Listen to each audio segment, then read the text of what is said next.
Bismillahirrahmanirrahim. Assalamualaikum warahmatullahi wabarakatuh. Alhamdulillah. Alhamdulillahilladzi ja'ala syahra Ramadan alladzi unzila fihi al-Qur'an. Asyhadu an la ilaha illallah wahdahu la syarikalah wa asyhadu anna sayyidina Muhammadan abduhu wa rasuluh la nabiyya ba'dah. Qala ta'ala fil Qur'anil Karim. A'udzu billahi minasyaitonir rajim. Bismillahirrahmanirrahim. Syahrul Ramadan alladzi unzila fihi al-Qur'an hudan lin-nasi wa bayyinatin minal huda wal furqan. Faman syahida minkumus syahra falyasum ila akhiril ayat. Wa qala Rasulullah sallallahu alaihi wasallam, khairukum man ta'allama al-Qur'an wa 'allamahu. Berbahagialah kita para pemirsa yang budiman, soimin, soimat, rahimakumullah. Bersyukur kepada Allah Subhanahu wa Ta'ala karena kita masih diberikan nikmat oleh Allah Subhanahu wa Ta'ala, yaitu masih menjumpai bulan suci Ramadan, dan alhamdulillah kita sudah memasuki hari yang ke-17 di bulan suci Ramadan. Dan semoga Allah Subhanahu wa Ta'ala selalu senantiasa memberikan yaitu kemudahan serta kekuatan kepada kita dalam rangka memaksimalkan ibadah kita di bulan suci Ramadan, dengan harapan mendapatkan ampunan Allah Subhanahu wa Ta'ala dan mendapatkan gelar yaitu Al-Muttaqin. Salawat dan salamnya semoga tetap tercurah limpahkan kepada baginda alam Nabi kita Nabi Muhammad sallallahu alaihi wasallam serta keluarga dan sahabatnya dan para pengikutnya hingga akhir zaman. Amin ya rabbal alamin. Para pemirsa yang budiman, soimin, soimat, rahimakumullah. Ada satu hal yang sangat istimewa terkait penanggalan 17 Ramadan. Para ulama mengaitkan dengan yaitu nuzulul Quran. Pertanyaannya muncul para pemirsa yang budiman, soimin, soimat, rahimakumullah. Apa esensi dan kewajiban kita di saat kita mendapati atau bersamaan dengan yaitu nuzulul Quran? Para pemirsa yang budiman, soimin, soimat, rahimakumullah, perlu kita ketahui dulu apa makna arti nuzulul Quran. Nuzulul Quran diambil dari dua kata, yang pertama nuzul dan yang kedua Al-Quran. Nuzul artinya turun, Al-Quran yaitu Al-Quran. Maksudnya adalah turunnya Al-Quran. Sedangkan menurut bahasa, nuzulul Quran adalah turunnya Al-Quran. Sedangkan menurut istilah, nuzulul Quran adalah diturunkannya Al-Quran secara sekaligus. Dari mana? Dari Lauhil Mahfud ke Baitul Izzah, ke langit dunia, pada Lailatul Qadar. Itu makna nuzulul Quran. Lalu Al-Quran itu diturunkan secara berangsur-angsur dari Baitul Izzah kepada baginda kita Nabi Muhammad sallallahu alaihi wasallam selama atau sekitar 23 tahun. Para pemirsa yang budiman, soimin, soimat, rahimakumullah, sepakat kita bahwasanya makna arti nuzulul Quran tidak ada perbedaan antara para ulama tentang makna kata nuzulul Quran, turunnya Al-Quran. Namun ada kaitan tentang penanggalan dan kapan terjadi nuzulul Quran, banyak berbeda pendapat tentang itu para ulama. Disinilah letak perbedaan tanggal nuzulul Quran. Ada yang mengatakan tanggal 17 Ramadan, yang seperti mayoritas umat Islam di Indonesia sedang yaitu memperingati nuzulul Quran. Sedangkan di negara lain ada yang memperingatinya di tanggal 18, bahkan ada yang di tanggal 21, dan bahkan ada di tanggal 23, bahkan ada yang di tanggal 27. Para pemirsa yang budiman, soimin, soimat, rahimakumullah, adapun untuk hari dan penanggalan, kita tidak usah memperdebatkan tentang kapan dan tanggal berapa serta hari apa turunnya Al-Quran. Yang perlu kita pahami dan kita yakini bahwasanya Al-Quran diturunkan oleh Allah Subhanahu wa Ta'ala kepada Rasulullah Sallallahu Alaihi Wasallam. Surat Al-Alaq ayat 1-5 yang pertama kali, yaitu bertepatan pada bulan Ramadan.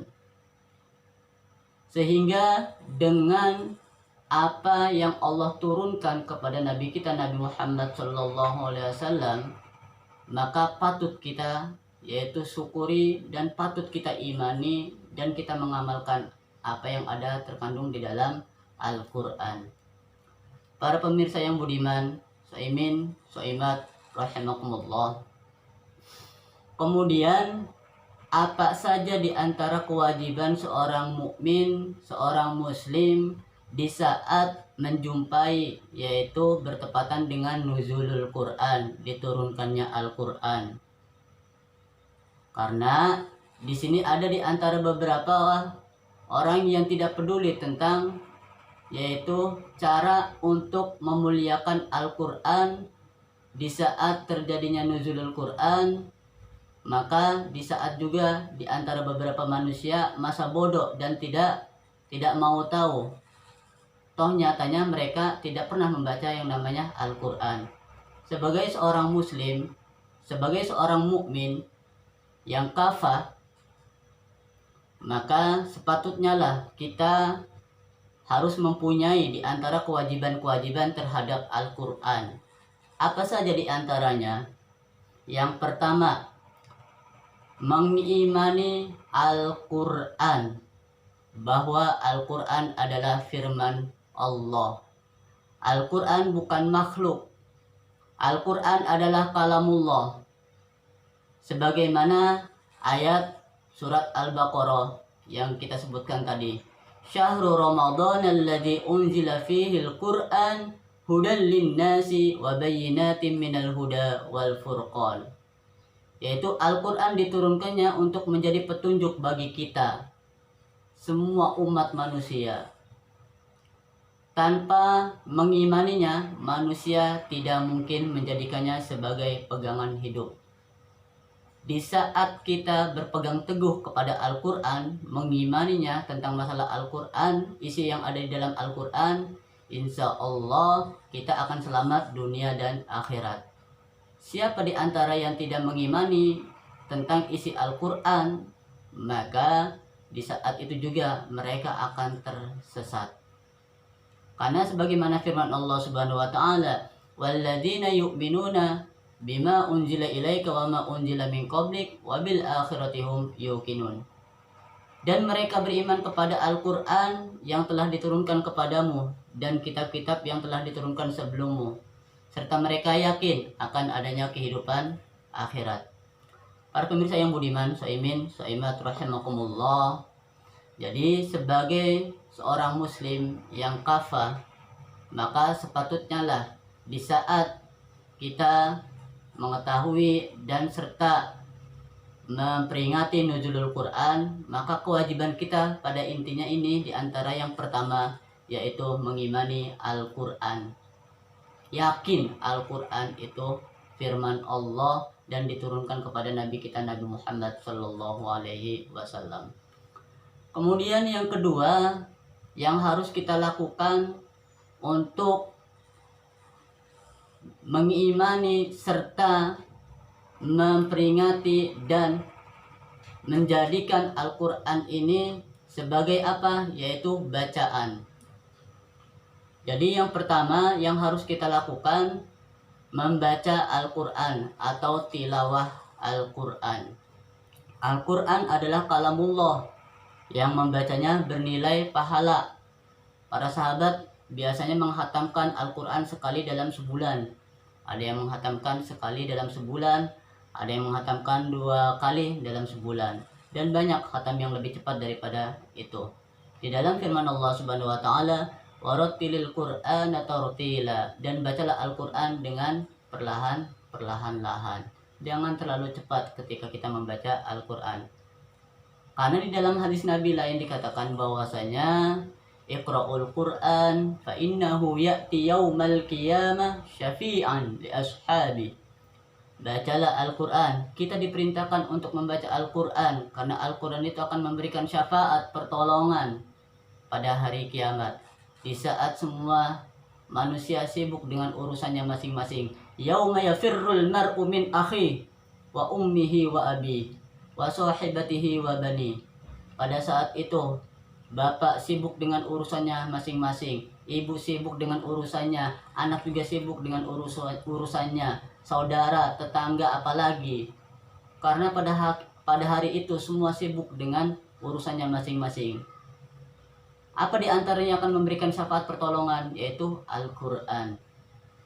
Para pemirsa yang budiman, saimin, saimat, rahimakumullah, yaitu di saat kita memperingati nuzulul Quran, memahami tentang masalah nuzulul Quran, kita harus membaca Al-Quran. Kemudian yang ketiga yang harus kita lakukan yaitu mentadaburi Al-Quran, memahami, yakni merenungkan Al-Quran, sehingga kita mengetahui maksud dan mengambil pelajaran serta petunjuk dari Al-Quran. Hudal linnas wa bayyinatin minal huda wal furqan. Karena di dalam firman Allah Subhanahu wa taala di dalam surat Muhammad, afala yatadabbaruna al-Qur'an am ala qulubi aqfaluha. Maka apakah mereka tidak memperhatikan Al-Qur'an ataukah hati mereka yang terkunci? Jadi, para pemirsa yang budiman, saimin, saimat rahimakumullah, yang harus kita lakukan sebagai muslim yang sejati, yang kafah, maka kewajiban kita terhadap Al-Qur'an yaitu mentadaburi, memahami arti serta mengambil pelajaran, amalkan yang ada di dalam Al-Quran. Para pemirsa yang budiman, saimin, saimat rahimakumullah, bahkan dipertegas lain, ditegaskan di dalam hadis Nabi lain, dikatakan bahwasanya khairukum man ta'allamal Qur'an wa 'allamahu. Ini wa 'allamahu dalam kategori di sini ada yang memaknai mengajarkan, dan yang kedua mengamalkan dalam kehidupan sehari-hari. Itu makna mengamalkan, wa 'allamahu. Sehingga di saat kita mengamalkan Al-Quran, mengajarkan Al-Quran, dan mengamalkan setelah mengajarkan, maka orang yang terbaik di dunia ini, khairukum, orang yang paling baik, man ta'allamal Quran, yaitu orang yang belajar Al-Quran, wa 'allamahu, dan mengajarkannya atau mengamalkannya. Para pemirsa yang budiman, saimin, saimat rahimakumullah, kemudian kewajiban kita sebagai seorang mukmin atau seorang muslim yang keempat, menghafalkan Al-Quran. Para pemirsa yang budiman, saimin, saimat rahimakumullah, sejenak kita merenung berapa hafalan kita saat ini, yang mana hampir di antara beberapa saudara-saudara kita, tetangga kita, dan bahkan orang luar di sana yang mana usia 6 tahun sudah hafiz, sudah hafal Al-Quran, yang usia 7 tahun sudah hafiz Al-Quran. Bisakah kita untuk menghafal Al-Quran? Bisa, yang penting punya niat. Karena di dalam firman Allah Subhanahu wa taala, walaqad yassarnal Qur'ana lidzikri fahal mim mudzakir. Dan sungguh Allah mudahkan Al-Quran itu untuk apa? Untuk diingat dan untuk dihafal. Kenapa kita diperintahkan bahkan dianjurkan untuk menghafal Al-Quran? Karena di dalam firman Allah Subhanahu wa taala, di dalam sabda Nabi kita Nabi Muhammad sallallahu alaihi wasallam, yuqalu li sahibil Qur'an, yuqalu li sahibil Qur'an iqra'u warattil, iqra'ul Qur'an wartaqi warattil kama kunta tarattilil fi dunya fa inna manzilaka inda akhir ayata taqra'uha. Yang artinya akan dikatakan kepada sahibul Quran, yaitu di akhirat, bacalah. Bagi orang yang sudah hafal Al-Quran disuruh membaca Al-Quran, dan naiklah, bacalah dengan tartil, pelan-pelan, sebagaimana engkau membaca dengan tartil di dunia, karena kedudukanmu tergantung pada ayat terakhir yang engkau baca. Hadis riwayat Abu Daud. Para pemirsa yang budiman, saimin, saimat rahimakumullah, kelak nanti pada hari kiamat Allah akan mempersilahkan kepada kita untuk membaca ayat-ayat Al-Quran yang kita hafal, sehingga setiap apa yang kita baca akan meninggikan derajat kita naik ke dalam surganya Allah Subhanahu wa Ta'ala. Bahkan kedudukan para penghuni surga nanti akan berbanding, yaitu di antara beberapa para penghafal Al-Quran. Maka sama-sama selalu senantiasa para pemirsa yang budiman, saimin, saimat rahimakumullah, gunakan kesempatan ini, masih ada waktu, usia kita, dan masih ada kesempatan. Gunakan yang terbaik untuk kita. Salah satunya adalah untuk menghafal Al-Quran, dengan harapan yaitu ketika kita sudah hafal Al-Quran, hafiz Al-Quran, insya Allah Allah akan muliakan kita. Karena setiap apa yang didekatkan dengan Al-Quran, maka hal tersebut akan menjadi mulia. Al-Quran, Ramadan diturunkannya Al-Quran karena mulia. Nabi kita Muhammad Shallallahu Alaihi Wasallam menjadi mulia karena beliau menerima firman Allah berupa Al-Quran. Malaikat Jibril mulia karena membawa risalah Al-Quran. Setiap Al-Quran, setiap apapun yang didekatkan dengan Al-Quran, Allah akan jadikan mulia. Begitu juga kalau ingin diri kita menjadi mulia di sisi Allah, baik di dunia dan akhirat, maka pelajarilah Al-Quran dan amalkan serta hafalkan yang ada di dalam Al-Quran. Para pemirsa yang budiman, saimin, saimat, rahimakumullah. Kemudian kewajiban kita sebagai seorang mukmin atau muslim yang sejati tentang Al-Quran, mengamalkan Al-Quran di sini. Mengamalkan yaitu apa yang diperintahkan Al-Quran kita lakukan, apa yang Al-Quran wajibkan kita lakukan, apa yang kata Al-Quran haramkan kita tinggalkan. Setiap apa yang Allah perintahkan itu kembalikan pada diri kita, itu pada hakikatnya untuk diri kita. Setiap apa yang Allah haramkan itu juga pada hakikatnya untuk menjaga diri kita. Sebagaimana firman Allah Subhanahu wa Ta'ala, karena Al-Quran itu sebagai petunjuk, hudan linnas. Dan bahkan surat Al-Baqarah, dzalikal kitabul la raib fihi hudan lil muttaqin. Al-Quran itu tidak ada keraguan padanya, petunjuk bagi mereka yang bertakwa. Para pemirsa yang budiman, saimin, saimat rahimakumullah. Jadi pada intinya adalah Al-Quran ini adalah sebagai petunjuk buat kita, lil muttaqin khususnya, yaitu untuk orang yang bertakwa. Namun umumnya untuk siapa? Hudal linnas, untuk semua manusia, tidak pandang bulu. Nah, kewajiban kita sebagai muslim maka harus mengamalkan apa yang ada di dalam Al-Quran. Tadi disebutkan khairukum man ta'allamal Quran wa 'allamahu. Sebaik-baik kalian adalah orang yang belajar Al-Quran dan mengajarkannya atau mengamalkannya.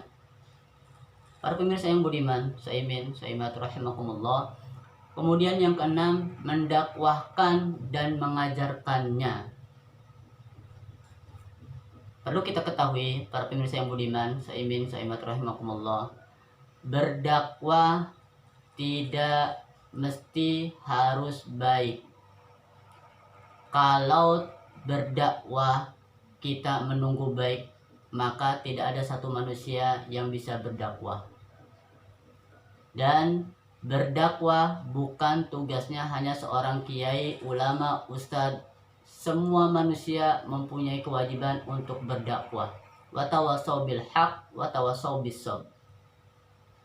Jadi kita sebagai seorang mukmin yang sejati, maka kewajiban kita adalah mendakwahkan dan mengajarkan Al-Quran. Kepada siapa? Yaitu kepada manusia. Karena ketika kita mengajarkan, kita termasuk salah satu kategori orang yang paling baik. Khairukum man ta'allamal Quran wa 'allamahu. Para pemirsa yang budiman, saimin, saimat rahimakumullah. Kemudian yang ketujuh, kewajiban kita sebagai seorang muslim terhadap Al-Quran yaitu menerapkan dalam kehidupan bermasyarakat. Jika kita ingin selamat dalam bermasyarakat, maka gunakanlah pedoman Al-Quran. Sebagaimana firman Allah Subhanahu wa Ta'ala, Ya ayyuhalladzina amanu dukhulu fis silmi kafah wa la tattabi'u khutuwati syaiton innahu lakum aduwwum mubin. Hai orang yang beriman, masuklah kamu ke dalam Islam secara kafah keseluruhan, dan janganlah kamu mengikuti yaitu tipu daya setan. Karena sungguhnya setan itu musuh yang nyata. Walaupun gak kelihatan, itu nyata musuh buat kita. Sehingga kalau kita pahami dari apa yang kita lakukan di poin ini, menerapkan dalam kehidupan bermasyarakat. Di saat kita memperbaiki diri kita serta istiqomah membaca Al-Quran, mengamalkan serta menghafalkan, insya Allah Allah pun akan memberikan kebaikan kepada kita. Di dalam makalah dikatakan, aslih nafsaka yasluh lakan nas.